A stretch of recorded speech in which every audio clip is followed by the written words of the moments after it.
white !» Cette injonction, méconnue en France, a longtemps été employée par les patrons canadiens qui souhaitaient imposer de force l'anglais dans la région du Québec. Depuis, le parler blanc est devenu un signe de ralliement pour les francophones québécois qui refusent de parler la langue dominante.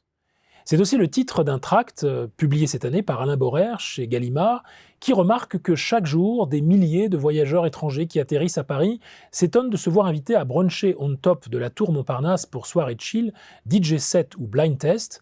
La France, explique-t-il, c'est Disneyland à tous les étages et Halloween toute l'année.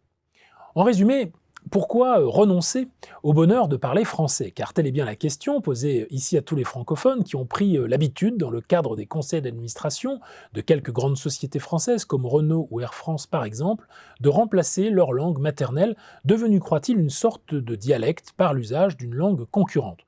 Une langue qui n'est pas l'anglais à proprement parler, mais plutôt deux idiomes assez distincts. En tête, le globish, le global English, une sorte d'outil pour communiquer sans déclinaison, sans féminin et passe-partout. Comme l'indique l'auteur, le globish ne reconnaît pas la relation homme-femme en effet, là où des langues comme l'espagnol distinguera hermosa de hermoso, procédant ainsi à un marquage au corps et à une naturalité de la distinction de genre. Le français utilise la voyelle, le e muet en l'occurrence, comme dans charmer et ou e, qui suggère une coprésence ontologique. Quand autrice est choisi contre auteur, avec un E, ajoute Borer, page 32, c'est la séparation qui est préférée à la coprésence. En clair, si on doit dire autrice, on penche du côté anglo-américain, si on dit auteur, alors nous permettons à la langue française de garder cette teinte qui lui est propre. Il faudrait également, indique l'auteur, faire une place à l'anglobal, dans lequel certains mots issus de la langue anglaise ont pris la place des mots issus d'autres langues, fake news au lieu de contre-vérité, ou live pour parler d'une retransmission en direct.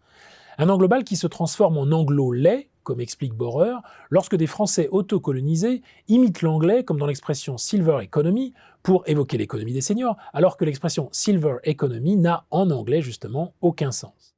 Mais avec le globish et l'anglobal, comme avec tous les espérantos et les volapucs du passé, que perdons-nous au juste?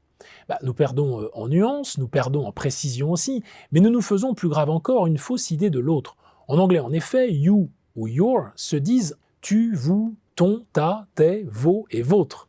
You s'adresse à qui que ce soit, you est un code-barre, indique l'auteur, page 37, et notre essayiste de tirer la conclusion que si l'anglais s'intéresse d'abord aux consommateurs indifférenciés et indifférenciables, le français s'adresse à la personne dans ses multiples dimensions.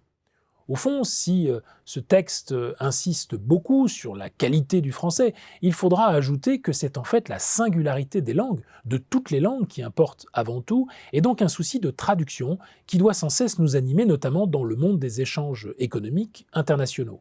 Prenons exemple sur le bilinguisme officiel au Canada, ou la Constitution en 1996 en Afrique du Sud, qui reconnaît 11 langues nationales parmi lesquelles le zoulou ou le ndébélé, où le respect mutuel tient aussi au plurilinguisme. Ou plus récemment, dans un tout autre domaine où la résistance s'organise, du côté de la Fédération de la haute couture et de la mode, qui s'est associée au ministère de la Culture pour publier un petit document, La mode en français, que vous pouvez consulter en ligne, et où on apprend que casting se dit en fait audition, storytelling mise en récit, moodboard, planche de tendance, et showroom, salle d'exposition. Pour conclure, il conviendrait donc, si l'on en croit l'auteur, grand 1, d'apprendre la langue anglaise, 2, de maîtriser le dialecte au service de la communication et des affaires qu'est le globish, et 3, de résister autant que faire se peut à l'anglobal, tout en continuant à pratiquer le français par séquence et faire ainsi comme les oiseaux, en particulier les hirondelles nées en France, qui choisissent de passer l'hiver en Afrique francophone.